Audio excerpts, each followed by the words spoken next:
Hello Ramen Nation, Chris Cobain here, bringing you another Pokemon Omega Ruby Alpha Sapphire Wi-Fi battle. And as you might note going into this, one, I'm on the wrong side in this video, which is the first time I believe I'm uploading a video in which I'm on the wrong side. The reason being is because I was so thrown off by this match. It was such a cool match that when it came time to save the video, I was too busy talking to the chat about how cool this battle was, and I kind of just forced a habit, said no to saving it. Not typically what I do. Typically I don't make that mistake, but thankfully my opponent did save the battle, so we were able to get it. Just remember that in this video, I'm on the wrong side, and the layout is obviously still the same as normal. I didn't flip it, but I am on the back end of this. You are seeing this from my opponent's perspective. The other thing you might note is that this is an NU battle. I haven't done a bunch of NU battles for a while now, but whenever someone comes in and asks for one, I'm happy to oblige because I love doing this kind of tier. So we're going to take a look at the teams real quick, and I'm just going to go from my side first, as I typically do.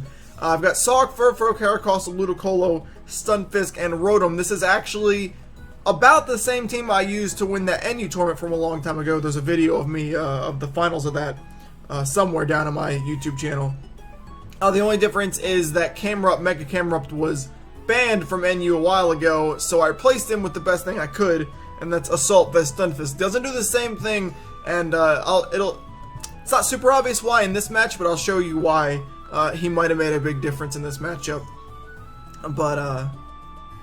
But yeah, Stunfisk, he does enough, so I'm good with it. And on my opponent's side, we see a really cool looking team. We've got the Electrode, Bellosom, Aurorus, pay attention to those two specifically, Magmortar, Liepard, and Ursaring.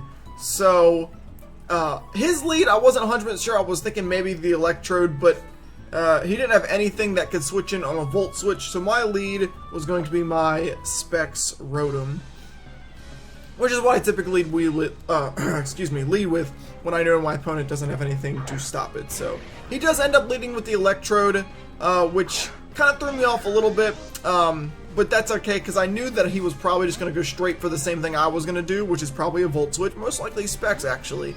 So I'm going to switch into Pancake to eat that up. Obviously he can't do anything, so he's going to switch out. I knew he was going to be forced to. I was pretty sure he was choice, so I went for Thunderbolt. Because it hit everything on this team for good damage, aside from this. Now this is Joe, ladies and gentlemen. As you're going to see, Joe is not a joke. No pun intended. Probably the strongest, literally the strongest Bellosom I've ever seen in my life. So, you'll see why in a minute. So I'm going to switch out into Ludicolo. As you're going to see, does basically no damage there, though. I am a specially defensive Ludicolo. And this is obviously some sort of Wally Bellosom at this point. So, I know I can eat that up pretty well.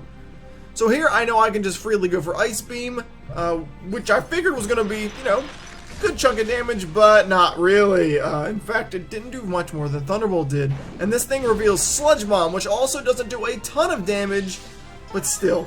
In a war between us two, I will win, though, because I can heal, and I'm pretty certain that's Assault Vested at this point. So he's actually going to switch out because he knows he's Assault Vested. He knows I'm going to win that matchup, so he's going to switch into the Ursaring and take that Ice Beam to the face. Ursaring doesn't, you know, not a lot of damage. You don't always want to switch in Pokemon that have the Toxic or Flame Orb on into damage, but with that amount, knowing that you can just facade something, that's fair. So, at this point, this was a fairly new viewer to the stream, so I don't think they were aware of what Furfrou was yet, so I thought maybe with Close Combat they thought Facade was going to be enough here to do a bunch of damage on anything. Not really, because you guys know it's Furfrou, and he takes that Rocky Helmet damage, and now he knows Furfrou is not to be messed with like that. So he's going to be forced to switch out because otherwise he's going down. He's going to switch out into the Liepard as I hit return. This is where the camera up thing mattered because there's two things I would have thought Liepard was going to do. Knock Off and Thunder Wave, both of which Mega Camera Up would stop. That's where I would have gone at this point if I had him. Not to mention I could have flamethrowered on the Electrode Terminal. But, you know, that's completely different from this matchup, so that's exactly what's going on. But that's okay. Liepard does go down after the knockoff, which is cool. I do have enough HP left on Furfur to go ahead and rest up whenever I want to. So he brings out Aurorus. I'm going to switch into Ludicolo, completely aware it can carry Freeze Dry, by the way. He sets up Rock Polish, though, which is awesome. I don't even know how to say. That's awesome. I don't know if I've ever seen one of these before. It's freaking awesome, though, and he does reveal the Freeze Dry. He can learn it. It's not every day you see it on him, however, a lot of times he doesn't. So it's not something I was really accounting for. I knew he can learn it, but I wasn't expecting it, and I'm going to lose Ludicolo, which is huge. So I'm going to bring in Rollins now. I know I can take up any one hit, even if he outspeeds me, which he does because of my Sturdy. He doesn't even take me down to Sturdy, which is fine.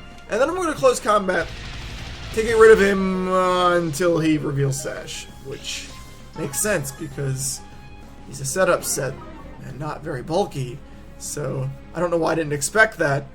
But I didn't, so his Sash activates, which really sucks, because now he's killed Ludicolo and he's completely crippled Seth Rollins. And I'm going to switch into Anti-Town to eat up this next Hyper Voice. Does a lot of damage considering, but now I can take him out with the Aqua Jet, at least limiting, excuse me, I think I hit the mic there, at least limiting his reign of terror there to a degree. So now he's going to bring back in Joe. I don't have Ludicolo anymore, and there's nothing really I want to switch in on this Giga Drain, to be completely honest with you. So I have to let him die. Salk's too low, Furfur's too low, Carcosta gets one hit. I don't want to, if I'm going to use Stun Fist to take him out, I want him max, and I don't want Rotom to take a bunch of hits right now. And plus, he can't touch him, so I'm going to switch into Rollins off of that. We know he's Assault Vest, we know he's bulky, so I figured Super Effective Poison Jab does a lot of damage, not even half. I don't even know. I don't understand. At this point in the match, I was completely confused. I got the Poison, which is why I went for Poison Jab as opposed to Ice Punch. Attack, I was going for just in case RNG, and I got it, so that's cool. And now that he's at low HP and I'm still at max, I was fairly certain at this point that Pancake was going to be able to handle no problem, so... He does bring up, I do bring up Pancake, I said he, because it's on the other side. He does outspeed, but after the Giga Drain healing here, I'm aware that I'm going to do plenty enough. Even with Assault Vest, I'm still modest max special attack, and this is still a base 95 Sludge Wave to the face, so... It does plenty of damage, did more than he healed even before Poison, but Poison's really nice here because it allowed me to take him out a lot faster than I would have otherwise, because without the Poison, I wasn't doing very much after... his Giga Drain healing, so it only took me, I believe this is the last turn it took me here before he went down. Yep, down it goes the Poison there, so that was a big deal, but you know what, I will take it. I need him down. This thing was a nightmare. I can't believe how bulky it was on both sides. So now he's going to bring out See Me Rollin'. I thought that was sort of odd, but he does reveal Hidden Power Ice. I'm assuming he was Specs, but again, you're not really sure of the power of Pancake. You don't really see Assault Vest, you know, max special attack, Stun Fist very often, so probably caught him off guard a little bit. Hidden Power Ice doesn't quite kill, and I'm going to completely murk him with Earth Power, which is a huge deal at that point. I thought maybe I'd had the win, so... out comes the Ursaring again. Obviously, I'm not going to switch anything into that. I could have went into Rotom Predict, like Facade or something, but not worth the risk, so... Typically, he runs like Night Slash or Shadow Claw or something to that effect, but he just runs Ice Punch, and that does kill me, no problem, so... So now I'm just bringing Furfro. I know he's probably going to Facade. He actually goes for Earthquake, I think forgetting that he had knocked off the Rocky Helmet earlier. Didn't matter, I would have lived it either way. It would have done more damage, but I would have lived it either way. And I'm going to be able to Facade him down to, again, Poison range. So now it's 2-on-1. I feel like I'm in a pretty good position at that point. He's going to bring in his Magmortar. Last Pokemon we haven't seen yet. And he's just going to go ahead and go straight off Fire Blast, which sort of scared me because if he's Scarfed, he outspeeds Rotom. Remember, my Rotom is max speed Timid, so he has to be Scarfed to outspeed Rotom. So I will bring him out. I am Specs. I'm fairly certain I can take this out in 2 hits if I outspeed, but I don't. It is Scarfed. I'm like, okay, well, maybe I can hope for a miss on the next Fire Blast, but it one-hit me, which I didn't expect it to do. So that was kind of crazy, actually. So I actually end up losing this matchup. Magmortar one-hitting was a surprise, but the ones that really got me here, the reason that this match was so freaking awesome, was the Bellosom, the Joe, and the Aurorus. Such cool sets on that. I have seen Rock Polish on Aurorus before. That isn't my first time seeing it. but that's not a super common thing for me to see. At least me, I don't know if that's more common on like Showdown, but for me, it's not something I see very often. And what is actually, as he revealed later, that is I believe it was max HP, max defense, 4 special defense. If Whimsicott sees this, who was the person I battled, if you see that and you want to make a correction in the comments, I believe 252 HP, 252 defense, excuse me, 4 special defense, and assault vested. Giga Drain, Sludge Bomb, Hidden Power Rock, and I'm not positive on the last one, sadly. Moonblast? Moonblast, actually, it's Moonblast.